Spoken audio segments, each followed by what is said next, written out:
Welcome to the Dada Boys podcast. Welcome, everybody, to the Dada and Boys podcast. I am your host. I am DB. Before we get to today's interview, if I can just have you guys hit that like and subscribe button. Our mid-year goal is 1,000 subs on the YouTube channel. But like I had mentioned, our interview for today, this amazing man here to my left, he's a father, a family man, 22 years in law enforcement, and newly named 2024 Teacher of the Year. Yeah. Congratulations on that. Thank you.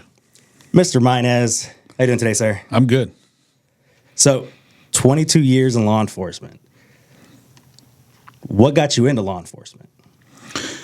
Well, I always look back to when I was a little boy, probably first grade, second grade, and I had a best friend, and he had bought an Adam 12. I don't know if you remember that, but that was probably way before your time. But A little bit. Yeah, it was an LAPD show with these two officers, and he had a lunch pail with Adam 12 on it, and I remember watching that show on TV.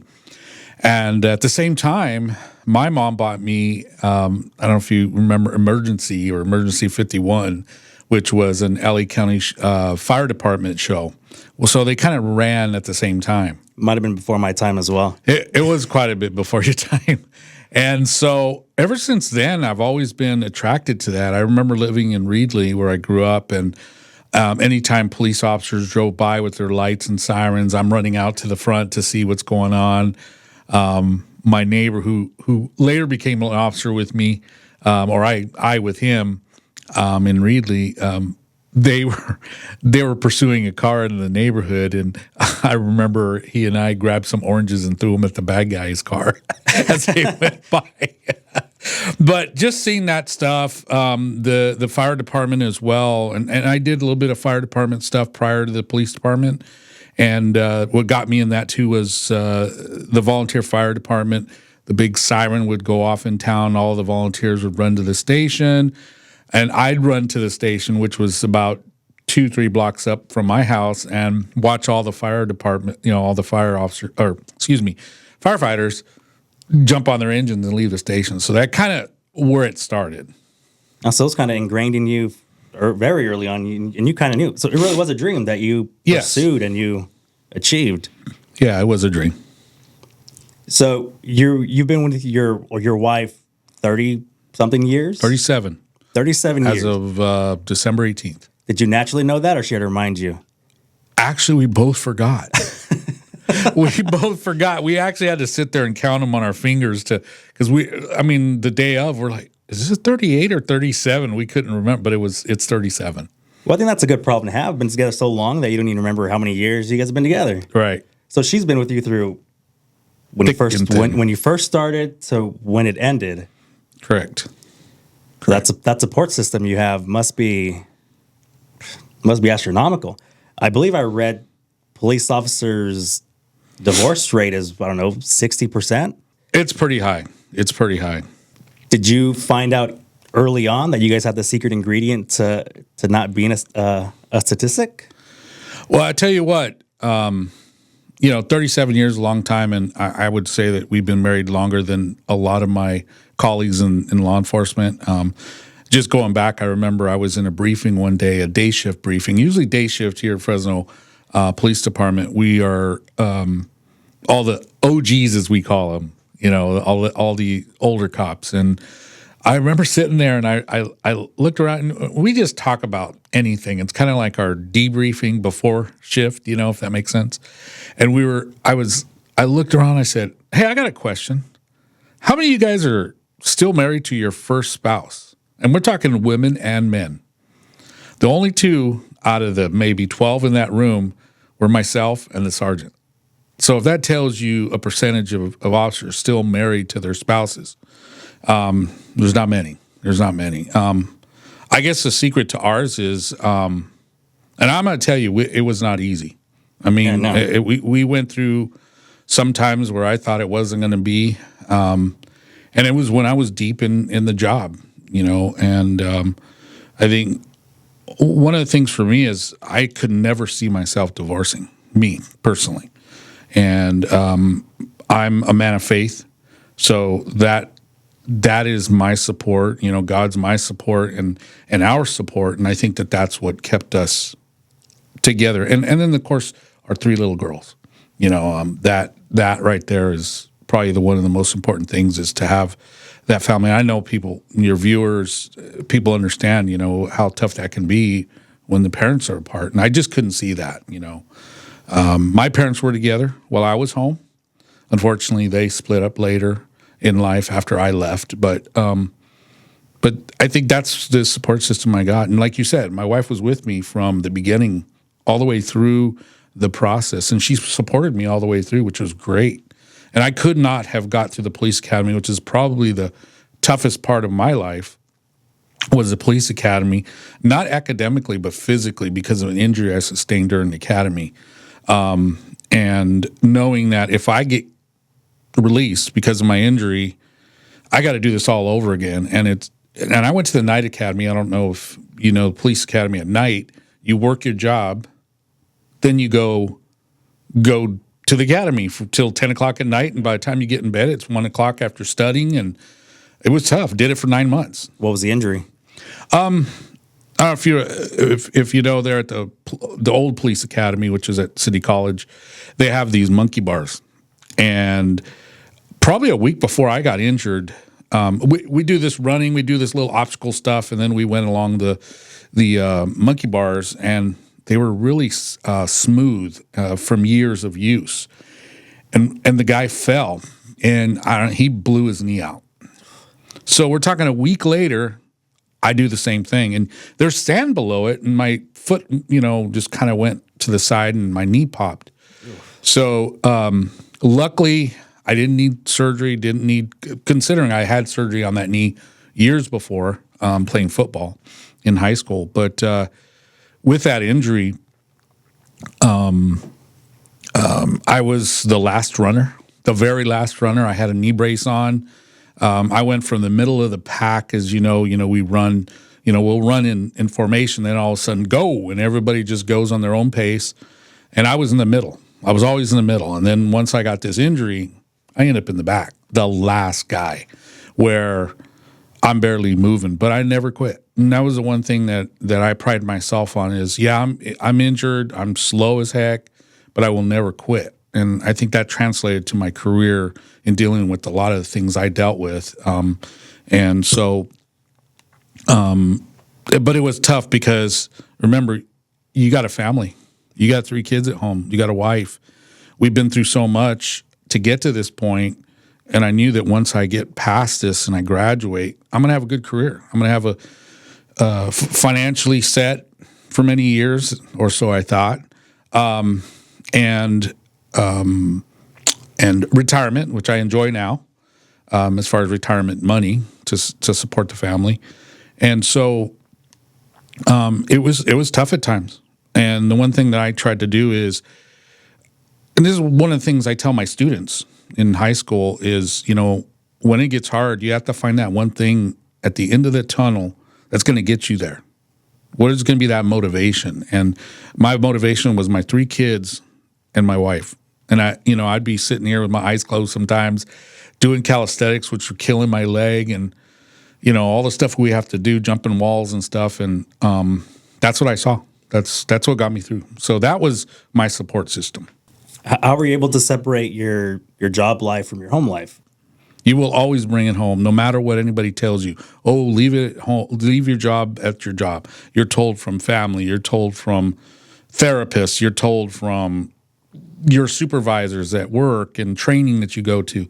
But it's not true. You can never do that because you do bring it home. I remember when I first started here at Fresno, and that's the early 90s, Fresno was going crazy. People talk about now, but it was wild back then. Media, the YouTube and all this, the video stuff wasn't that big at that point. So people didn't see what was going on out there as they do today.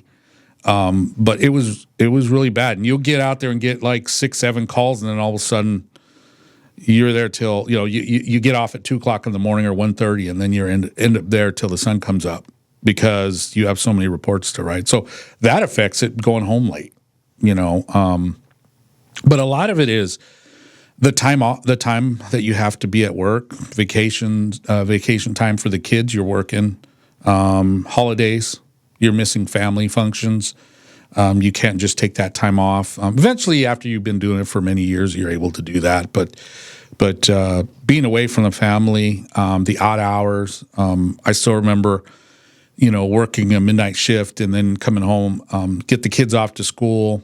My littlest one, my little baby, she was with my wife at home, and she's in the kitchen playing with pans in our bedroom's on the other side of the wall. So I'm trying to sleep, So my wife has to go, "Hey, quiet down, get out of there," or my wife coming to the bedroom and waking me up after I've been sleeping for 3 hours. And I'm like, "What are you doing?" I'm sleeping. And she's just, "I'm tired of talking to little kids." So, just those hours, that you may work. And again, most of my career went to day hours or banker's hours, as we called them, because of my assignments. So I was able to work days, but there was still some nights, as I went through my career.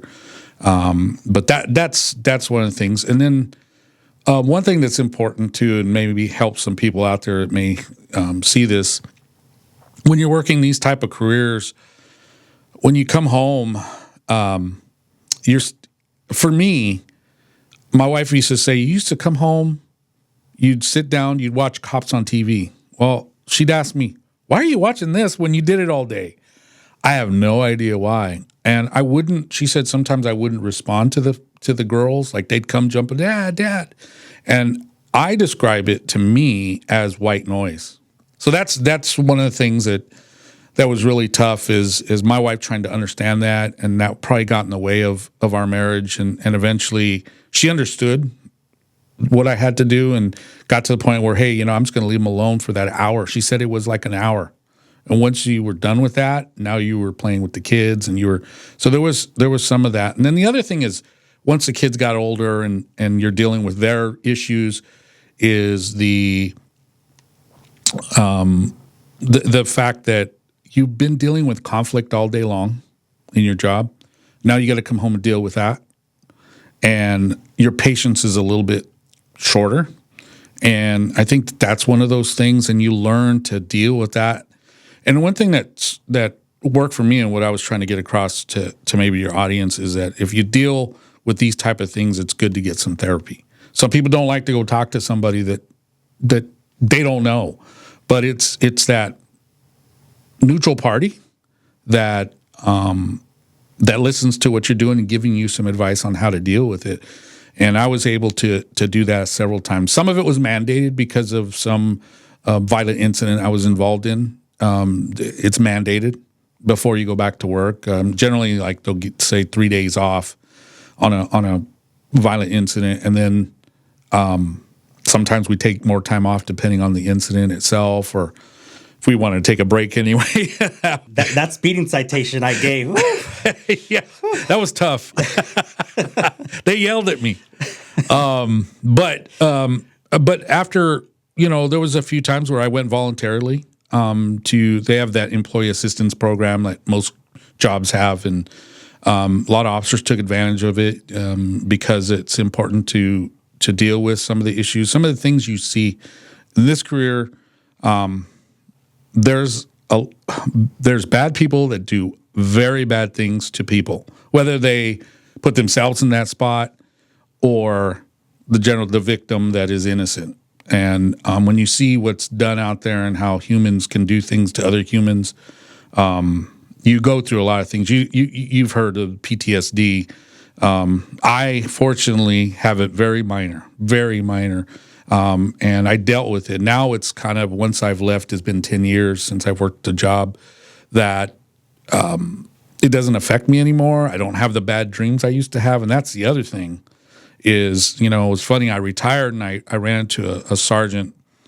I coached his daughter in softball in her high school, and I went to her graduation party. And I was talking to him, and he goes, "Hey, how's retired life?" I said, "Dude," I don't have those bad dreams anymore. I don't have the dream that I got shot, or I have the as we say, the drop on the suspect, and my gun won't go off and he's shooting at me and I feel it.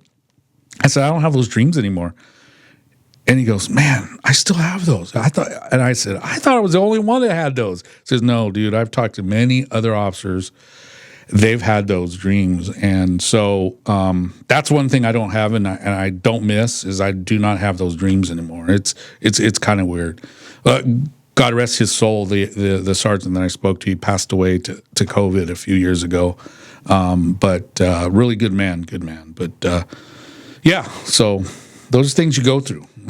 Did you ever find yourself being like desensitized to maybe like if the kids are complaining about something, it's not that big a deal?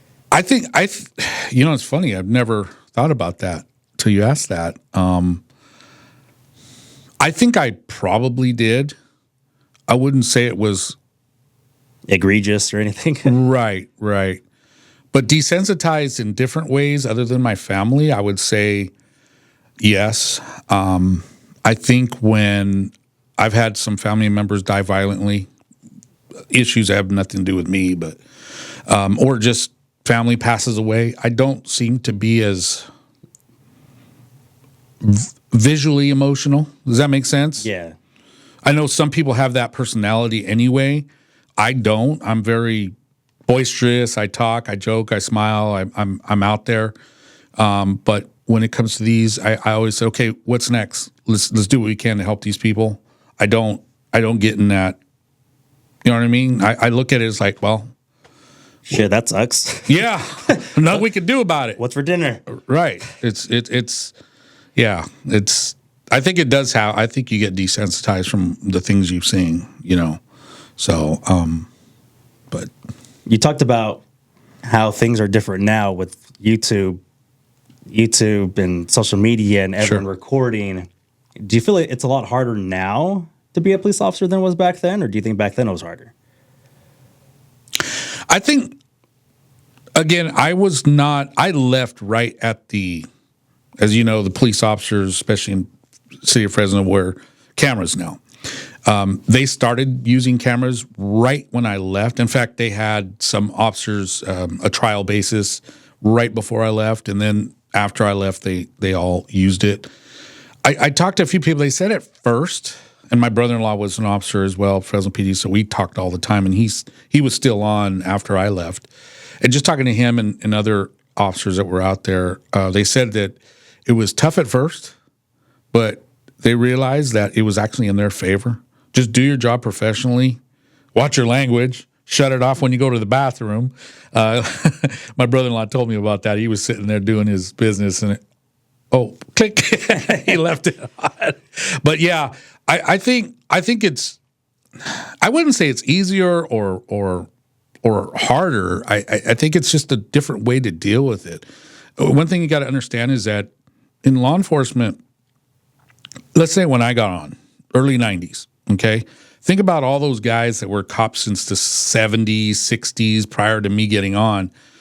And they always would, why are you a cop, dude? Why are you an officer? This is crazy out here. I don't think you really want to do this. We used to do things differently.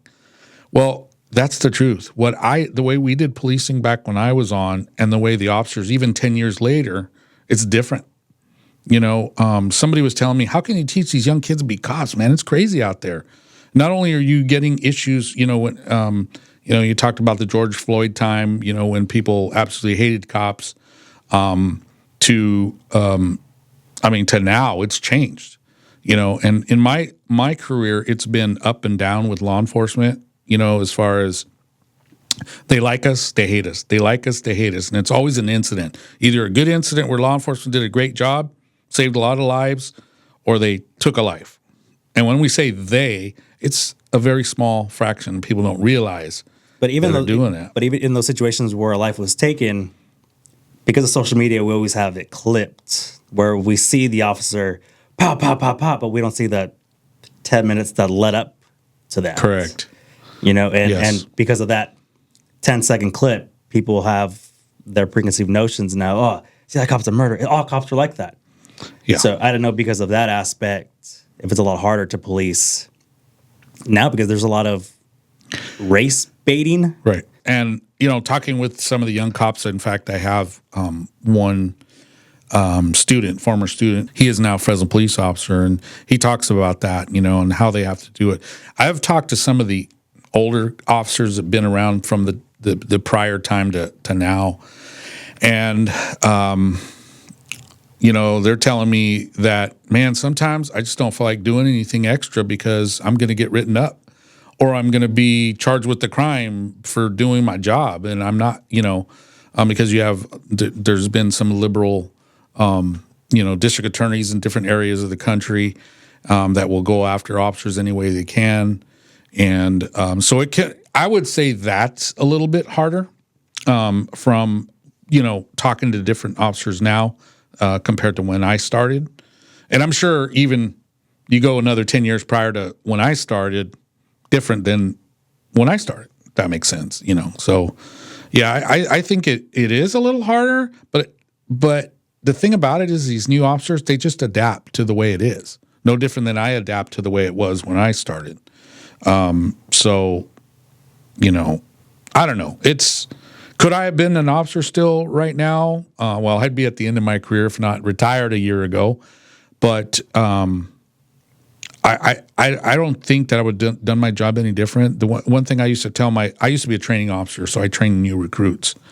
And one of the things I told them, do your job. I said, who's that one person you respect, whether it's your family member, a lot of times it's mom, a lot of times it's grandma, depends on who they were raised with. I said, who's that person? Now, what I want you to do is I want you to do your job just like that one person, your grandma, your mom is right next to you. Okay, the way you talk to people, the way you do things, that's how you do it. Other than going to a dangerous spot and grandma going, don't go there. Until they start shooting at you. Yeah. But that's how I did my job. And I think that with cameras, it wouldn't have bothered me. So it just depends. You just adapt. I think these kids adapt. These when I see kids, the new rookies that come out. Especially like in a liberal state like California, how frustrating is it to go risk your life to maybe apprehend a known criminal, take him in, he's going to be out tomorrow. The way it was when I was there at the department, probably halfway through my career, it started getting like that. The beginning, it wasn't so much because Fresno was really bad when I first got on. That's why the department started hiring. When I got hired, we just tipped the scale of 500 officers. By the time I was done, it was close to 800 plus. And so I remember going on a pursuit, arresting a suspect for stolen vehicle. Short pursuit, of course, because we have a pretty liberal pursuit policy at the time. And I go to the Fresno County Sheriff's Department, book them in just up the street here, and we're in a little sally port when we book our suspects. And so you go through this process, taking them in. They get talked to a nurse, they get checked, patted down, and then they're sent in. You go back to your patrol car and you start filling out your paperwork. Sometimes, if there's not a lot of calls holding, you'll sit there and just do your reports, as long as there's no officers needing to come in and you're not taking a spot in the sally port. All of a sudden, you'd finish the paperwork. You got to get out to another call. You're not finishing the report, just the paperwork, the preliminary paperwork. And as the door goes open, guess who's walking by? The guy you just put in there. So he's walking out before you even finish your report or even finishing doing what you're doing. So we talked about the difference in society today as opposed to, 20 years ago. Sure. I've noticed that, especially even with today's kids, working at a school alongside you for a number of years, the kids today, not all of them, but there's a good majority of them that are very disrespectful to teachers and authority. The way they talk to them is a way that I can't even imagine me doing that when I was their age. Where do you think that stems from? I'm going to respond to that from my personal opinion. One, I think it does start at home. It starts with the parents. And the sad part is dealing with, the students we deal with, a lot of them don't have both parents at home. There are some that do. There's a few that do. And even sometimes, even if they do have those, the support, the love is not totally there. I've talked to some students where you get heart to heart with some, and hey, you ever get hugged by your dad? Do they ever just tell you they love you? And no, so that's the beginning of it. Not caring what your kid's doing. I'm just working. I'm doing my thing. After that, I'm gonna go drink some beers and sit down under the tree and hang out with my buddies. Versus being a parent, seeing what your kids are, being a part of your kids. I think a lot of that is. The other thing is we talk about social media. Social media has a big influence, as you know, on people, whether it be good in some instances, but a lot of it that I see encourage these youth to do things that are illegal. They hurt people, hurt themselves. I mean, we've seen they're funny, but they hurt themselves. And I think that another thing too is a kid asked me one time, "Hey, why is there so much crime in our country versus others?" Well, there is crime in other countries that you just don't know. You're not there. However, we have a lot of freedoms in our country. This is what I see is we have a lot of freedoms in our country. And when we get to this, and as you know, watching videos of officers making traffic stops and how they're spoke to, I'm not driving my car, I'm traveling. So I don't have to give you my license, starting with those type of things, which is actually false. But seeing those type of things and how people react to law enforcement, are you detaining me or are you arresting me? Or what are you, those type of things and the way they talk is because of the freedoms they have. And I think that sometimes personally that people take advantage of those freedoms and they go too far with them, if that makes any sense. So I think that the social media aspect of it can be good or bad. This is good. Conversation's good. Do you think there's any going back? Do you think since we're in the social media technology age, do you think it's only going to get worse? Again, let's go back. Let's revert back to parenting. For instance, I have a granddaughter. She was over the house and she loves watching Miss Rachel. Okay. And some people out there might know Miss Rachel, but my kid loves Miss Rachel. My grandkid, she's only 15 months. Okay. And she'll go crazy. And then all of a sudden we turn it on. She sits there and smiles and enjoys it. Okay. I remember I was watching TV. They were here. She lives out of state. She lives in Georgia, and they were here visiting, and my daughter and her husband and my grandchild, and we're sitting there, and she stopped watching. She's playing.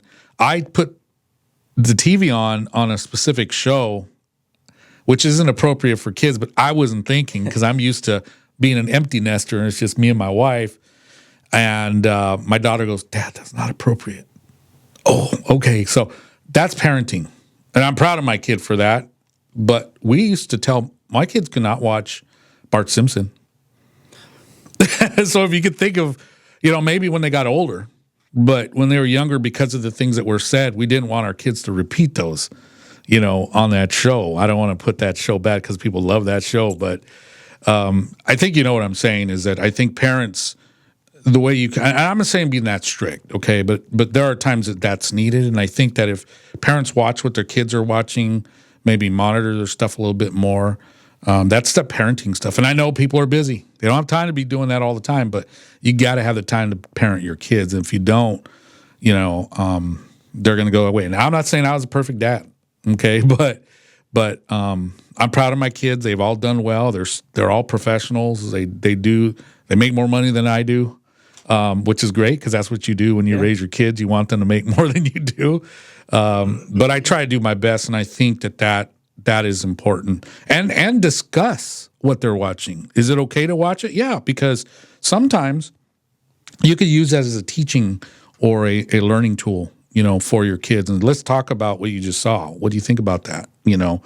And sometimes your kids will surprise you, but I've had this conversation with my dad because my parents were so, I guess, oblivious to the things that were going on back then. And I'll tell my dad, do you know that we'd go to Blockbuster Video and me being 8 years old, you would rent me Grand Theft Auto. And he's like, Okay. I'm 8 years old and I'm doing drug deals and I'm killing prostitutes and stealing their money. See. And he's just like, wait, what? So my question is your dad, does your dad speak English? Yeah. Okay.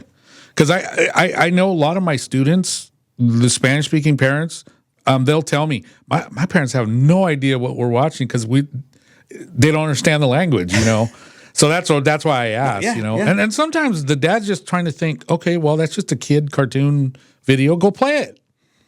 And sometimes that happens, It's just pixelated. Go for it. Yeah. Yeah, it's pixelated. Yeah. But I there's different reasons. I don't want to sit here and slam a parent, But I mean, to me, it's we laugh about it now. I mean, I'm not a drug dealer killing prostitutes at 35 years of age now. Yeah. So that's a win. But when my son wants to play a certain thing, and I'm not as strict. If you want to play Fortnite or even like Resident Evil, that's fine. If it has anything about sex or drugs, no. But blood, violence, nah, I don't care. It's animated, right? They're gonna watch it on YouTube or And I always, TikTok. and whenever I can, I have the opportunity to, this is fake, right? Yes. I'm like, yes. So on the game, go for a headshot. Yes. In real life, don't. Well, that's good. See, you discussed those issues with him and what he's watching, what he's dealing with, and that's what I was saying before. Is that's important, because they'll know right from wrong by that, So they're probably good shooters too. If you take him to the range, he's probably a good shooter. A lot of kids I hear that play video games that go out there and they're like naturals. We talked about your years in law enforcement. You had to retire, not necessarily on your own accord. I thought it was just an injury that you had. I know you had talked about when we used to work together, a motorcycle crash that you had. But you said it was that along with other injuries that you've had, plus a heart attack, which I never knew. Because of how you had to retire, you went into teaching. I'm guessing, right? You still wanted to help out maybe today's youth. You still wanted to make a difference in somehow. And obviously, being teacher of the year, you've made that different. And I've been in your classroom. You're a wonderful teacher. Thank you. Do you get that fulfillment from teaching, or do you feel like there's a void left because you didn't leave law enforcement on your own terms? I would look at it as kind of two separate things. I kind of put them in different boxes, if that makes sense. I wouldn't say it's a void. I kind of look at it as something that happened in my life, and now I have to move on. Let's do something else. That's how I raise my kids. Something goes bad, it was meant to be. I believe it. Sometimes people always talk about God's will, that this happened or whatever. For a reason? I think there's a reason. And one of the reasons why I think it happened to me, I personally believe, is to be able to be where I'm at today with these kids out there in school and be able to, I think it's my vehicle, criminology, teaching that was my vehicle to be able to come and mentor kids. My primary job being a teacher, I think, is to mentor kids. You always hear that. But I truly, if you come into my classroom, and I think you were with me with an elective class, but if you came in and saw my junior and senior pathway classes, which means I've had these kids from freshman year all the way up, it's a family. Okay, maybe some kids don't get along in the class, but I don't play favorites, and and they're all my kids, and I do what I can to help them. As far as leaving the job, it was really tough for me to leave the job at the time. I had to go to therapy because of it. It was a sudden thing that happened, wasn't prepared for it. I should have been prepared for it because I had talked about it probably the year before. What would I do if I had to leave the job? And I remember telling one of my buddies here, he just retired recently, and we were talking, and I still remember the spot. It was over by the airport. We were parked after a call, and I just said, hey, it was either him or me. What are you going to do if you get injured and have to retire? And I said, I'd like to be a high school teacher, and that's what happened a year or two later. But it was hard for me to leave the job. I love the job. I still tell my wife about it. In the last few years, people ask me, would you still like doing the job? Or do you miss the job, I guess would be a good question. I said, yes, I miss the job, but I miss the times back when I did work the streets and I worked with a lot of officers that I've worked with. I miss those times. I don't know if I would like, you were talking about how it's different. Would I like doing it now? Probably not, because I'm an OG, but it was tough for me, and I did have to go to some therapy. I went on my own because I was having a hard time about it. I didn't get to do if you've seen some of the videos where the officers log off for the last time, I didn't get to do all that. I didn't have a party. I didn't have all that, but I did. The department did have they have this big dinner. In fact, I think they have one coming up for the recently retired people, and the chief is there, and dignitaries will come, and you get a little gift, you get a little mug and a watch and all kinds of things. Risk your life for a mug and a watch. Exactly. So yeah, it was. I mean, that was a good night. I got to dress up, and my brother-in-law came along with me, and his wife, which is my sister, of course, or my wife's sister, excuse me. And it was good. I mean, at least I had that, but it was really tough because it wasn't on my own terms, as you mentioned. After several injuries, it just kind of compounded. So transitioning into civilian life, what was the hardest part? Did you find yourself going out in public and still being on? Yeah. Driving my car through the city is terrible when you don't have red lights and blue lights on the top of your car. That was, you drive like my family, dude, you drive like a cop, slow down. Well, these people don't get out of my way before they used to move. I remember, and then, the other thing I did quite often, because I was a traffic officer, I'm driving around my personal car, even after I retired, identifying violations of the law. So the speeder, the red light runner, the tags expired, the no seatbelt. I'm just doing it in my mind because it was so natural. You don't pull over everybody that you see because you'd be stopping all the time. People always say, how could you write 10, 20 tickets a day as a motor officer? Easy, because that's my job. I said, let me ask you a question. Drive from this side of town back to Clovis, and you tell me how many violations you see, and you're not trained. Oh, I guess you're right. So you got to really think about that. Another funny thing, when I retired is when I was a cop, I was a friendly guy. Okay. You cross the line within the law, I will deal with it. But for the most part, I smiled at you. If I pulled up next to you and we happen to make eye contact, I'm smiling or waving at you. A lot of times people tell me, there's cops out here. They're looking at the computer. They'll look up. They'll look back. They're not friendly or anything like that. I tried to be that. I'd go above and beyond to do that. I go in the stores. I go in a mini mart. I go to a call in a store. Go to Walmart in a call or something. And you see little kids. What do? Wave at the kids. Say hi if you can. And when I retired, I'd go to the store with my wife, like a Target or even a Walmart, whatever, and I see a kid, I'd smile at the kid and I'd say hi. My wife says, honey, you better stop doing that because they're going to think you're a weirdo. So that was one of the things I would do often, Now I don't do it. Now I'm like, I just to myself doing my thing. But I can bet when you sit at a restaurant, you're still facing the door. Yes. My family knows that to this day. I mean, it's automatic. But people always say, I don't know, do you do that? I do. Now, do people tell you, are you paranoid? Are you paranoid? Is that why, if you go with family and you do that and you tell them what you're doing, do they say you're paranoid? It's not, no. They probably think they're just like, oh, all right. But to me, especially if I have my kids and my family with me, right? I mean, it's up to me to protect them. I've been told that. And I said, it's so natural. I don't think about it. It's funny. My family knows that. We'll walk to our table. You'll have the hostess taking you to the table. And my wife right away would say, go ahead and sit right here, honey. Because she knows That's right. I want to see, like you said, I want to be able to see. As a retired officer, I get to carry my handgun too. So just that whole, still I am in protection mode, if that makes sense, but not paranoid. It's just, like you were saying, it's just something you do. Just being alert. Yeah. And you know how I explain it? When you cross the street, do you look both ways or you just walk across the street? Well, I look both ways. Well, paranoid? You paranoid? So that's the same analogy if you look at it. How are you today?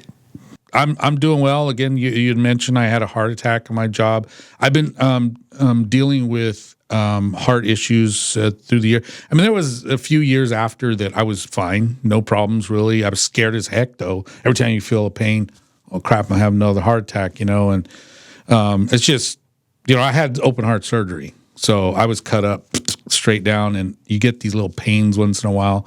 Some people that had heart surgery know that, you get it's the nerves that were cut when they did that, and just little things that happen. And, but I had AFib. I was in the hospital during COVID for about a week because I had blood clots in my lungs. So I dealt with that. But now, just went to a doctor a day ago, and, I'm doing great.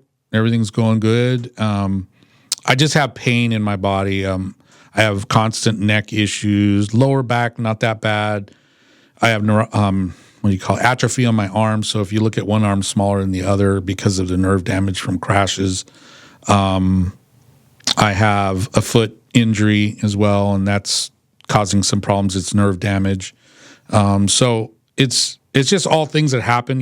Getting thrown on the pavement does not feel good. From a motorcycle, and you just sustain a lot of injuries. And this injury here is the one that kind of started my journey towards retirement.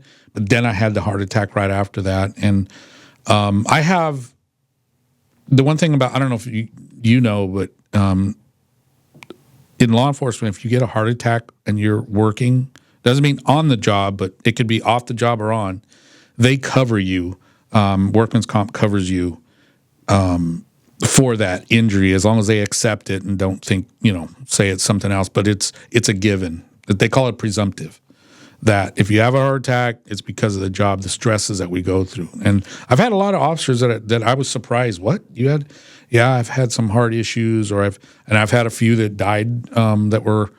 I remember when I left, I'm like, oh man, these guys are lucky. And then I had a bunch of friends that just passed away because of heart attacks, from the job. And we're talking guys that were like, when I was working at one point, I was in really good shape, but then, it changed as you go, you get older, right? But there were some guys just in shape, maintained, and all of a sudden, didn't wake up one night, So, but as far as I'm concerned, I mean, mentally, I'm fine. I'm great. I love my job. I'll probably go a few more years till I'm that retirement age, not very long. And I would say that I just have to deal with, like, I went shopping with my wife yesterday. We're looking for a chair for her room so she can sit and watch TV. So we went all over the place, and like, I'm walking, I'm limping. She goes, "Are you okay? Is your foot hurting?" I said, "Honey, it hurts all the time. I'm walking in here. I feel it." So it's just something you got to deal with. But I thank God that I'm still here. I'm alive, and I'm here for a purpose, and to spread His love to my kids that I work with, including my own personal kids. And so I'm doing good. After the injuries you've sustained on the job, like a motorcycle crash, how serious were your injuries? The first crash, I got hit by a lady that ran a red light. That one, a lot of course, skin rash. I lost all the skin off my arms. I had bleeding in the brain a little bit, enough to be in. It's not ICU, but it's the step right before it where they have a nurse watching the whole time with maybe 3 or 4 beds, and they were kind of waiting to see if it kind of subsided, which thank God it did. And just a lot of soft tissue stuff, back, neck, stuff like that. Because when I got hit, I went flying in the air and landed on my head, per witnesses, and per me in the air. The minute I hit the floor, I had no idea what happened. Oh shit. It was like this, because I did not want to break. I always said, if I go flying on a crash, don't do this, you'll break your arms. I've had many of my buddies that done that. Many. Yeah, I just tucked and rolled. And next thing I knew, I woke up sitting on the curb. The witnesses said I was walking around just in a daze, and I don't remember that. And I woke up, knocked out, and then ended up going to the hospital. So nothing like anything broken. I mean, I was pretty lucky. Just more soft tissue, if that makes sense. My second crash, I would say it was the same thing. I was on a, that roundabout by Belmont and Weber, by the zoo. And I was coming around, DUI driver came up, tapped me. How do I know it was DUI driver? Because I got hit, knocked out, woke up. I was on all fours in the center of this circle. And a guy, that car, it looked like the same car, that I saw coming.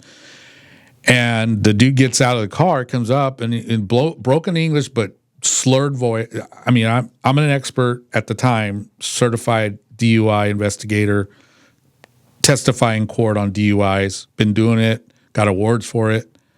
That dude was intoxicated. You could see the way he was walking, the way he was talking. And so I'm going in and out on this crash, and my partner shows up, who I just passed on Weber. And sad part is I went to his crash and did the same, I don't know, a year later or something like that. And I thought he was dead. He made it, and he's still working. But on that crash, the guy took off, because I go to the hospital, get transported to the hospital. I'm knocked out. It's head injury. And a lot of soft tissue, of course, again, on that one. So it wasn't like I had to have surgery or anything, if that makes sense. It was more a head thing. And the guy, I asked my partner, I said, hey, did you talk to the guy that tapped me? Because he basically, I was going around the corner, I had it leaning, and he tapped my bag because I saw it. And then I go in the air. And he said, no, there was nobody there. Who are you talking about? There was a guy, the guy that tapped me. He got out of the car and talked to me. Asked if I was okay. He goes, man, all I know is that when I came up on you, you stood up and you couldn't stand up. You were like drunk. And so I told you to sit down. I remember standing up. The car was still there. So during the whole process, the guy took off. You know what the sad part about it is? The California Vehicle Code, or the CHP investigation, says that if there is no witnesses to another person involved in the crash and you have no evidence of it, which there was none because he tapped my bag with his bumper. And what it did is it caused I don't know if you know, on these motorcycles, they have guards on the fairing for the patrol motorcycles do. It caught the dirt because I was so low, and it caused me to go up in the air. So when I was leaning, he tapped it, and then I go right over. So on that one, They never caught him? they never caught him because there was no witnesses. And they're just going off of your word, and there's no evidence that something hit you. The investigation manual states that I'm at fault. So guess what they did? They wrote me up as at my fault. It was my fault. Ain't that something? Yeah, and it's happened before many times on, and there's nothing you can do about it. That's the way it has to be written up. And it was really weird. So this guy that's intoxicated hits me. I was actually going to make a stop on a car that looked like they were driving a little crazy. So it was kind of weird, and it was at nighttime. I still remember waking up and looking down the street and going, "I'm at the zoo. What am I doing here? And why is it night?" Because I normally work days. I was just on a DUI enforcement special overtime thing, so it was just weird. That's the thing, is when you wake up, what the heck is going on? Why am I here? Until you see the bike, you're going, "Oh crap, I wrecked." After your accidents, after your injuries, did at any point you're like, "Fuck this! I don't want to do this anymore"? My job, as far as police or motorcycle officer? Job police, just because you have a family at home. Not job police. Motorcycle, yes. The first time I kept telling all the officers that were on scene and the EMT, yeah, this is the last time. I'm not riding a motorcycle again. And I remember everything came to me in the ambulance, right? Get to the ER. The paramedics rolling me in. I said, hey, dude, don't repeat what I said. I'm going to get back on the bike. So I did. And then 7 years later, I finally said, I'm done. At least the bike. The job, no, not at the job. I would say, when you talk about your career, there was times that I would go through my job where